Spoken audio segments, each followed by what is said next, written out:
Hello, we're in Parshas Pinkas, which was last week. Chapter 25, Book of Numbers, Devarim. Now, to truly, as like the rabbis like to say, to best to understand this parsha, you really have to read the last parsha, go over it, read the last section, the last few lines, the last part of the story. Then you'll understand like what's going on here because those two parshas are connected really directly.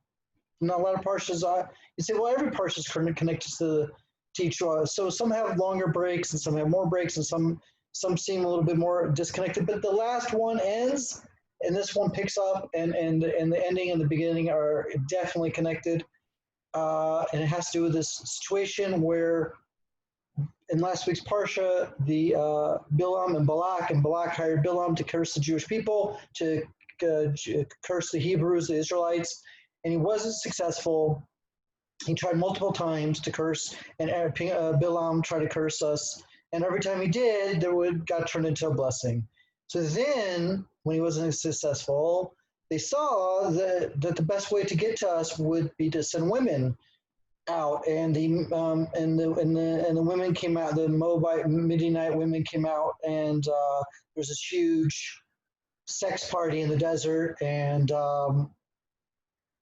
okay, the verses aren't so explicit, but there was two people who literally were having intercourse in the Ohel where God's presence was. Like they were actually in the tent of meeting, as it's referred to throughout the Torah, throughout the Chumash.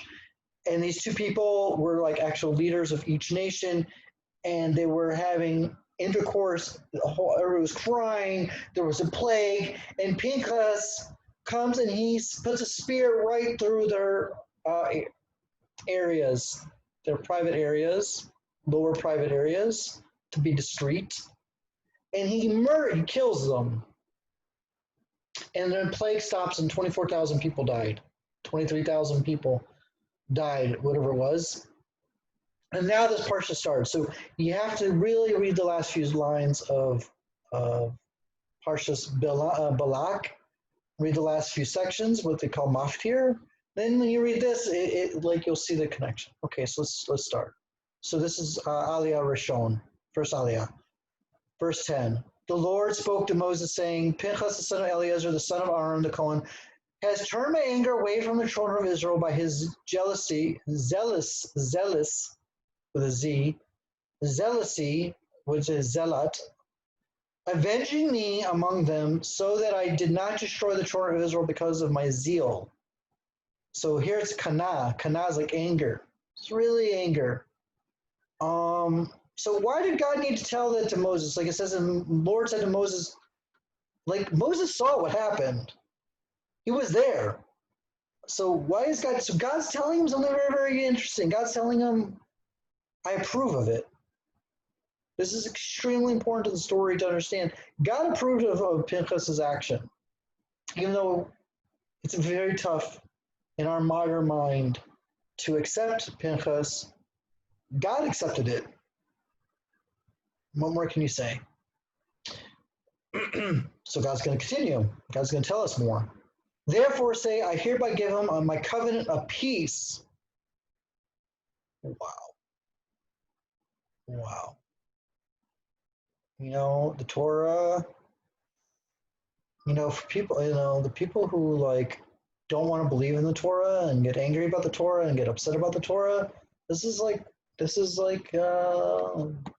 those sections that's really hard to, in our modern 21st century mind, you know, really grapple with. This is one of those that like God approved of it, and God said it was like I give my covenant of peace.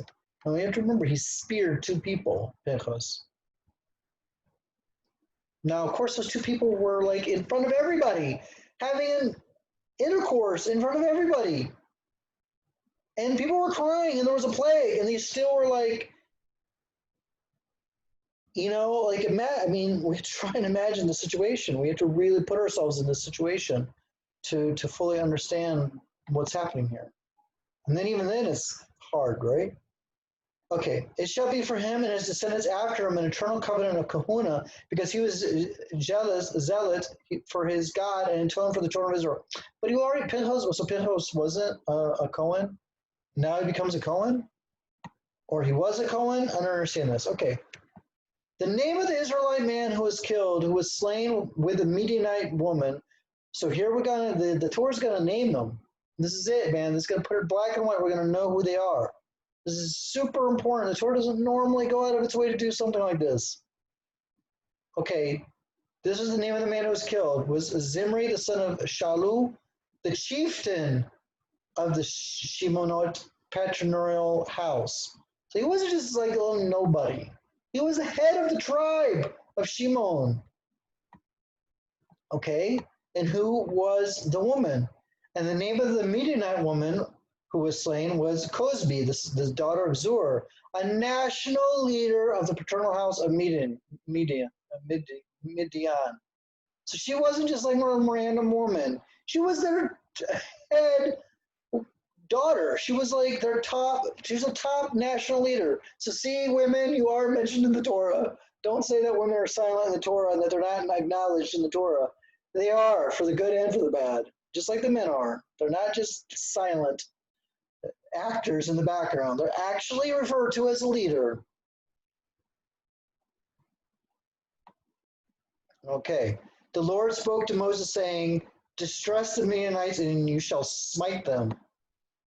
For they distress you with their plots, which they contrived against you in the incident of Peor and the incident of Cosbi, their sister, the daughter of the Midianite chieftain, who was slain on the day of the plague that had come because of Peor. Now, Peor is a god or an idol of, or it's a type of idol worship of the Midianites. Now, just remember here that Moses married into these people. Moses married a Midianite woman.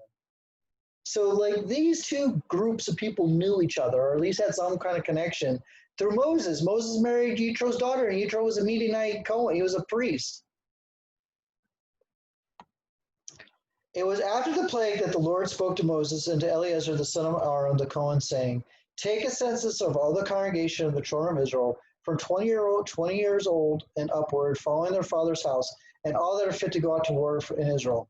Moses and Eleazar the Cohen spoke with him in the plains of the Moab by the Jordan at Jericho, saying, from the age of 20 and upward, as the Lord commanded Moses and the children of Israel who had come out of Egypt. Now this is important. This is happening almost towards the end. This is close because Aaron died, Miriam died. That's why all of a sudden Eleazar is speaking with Moses.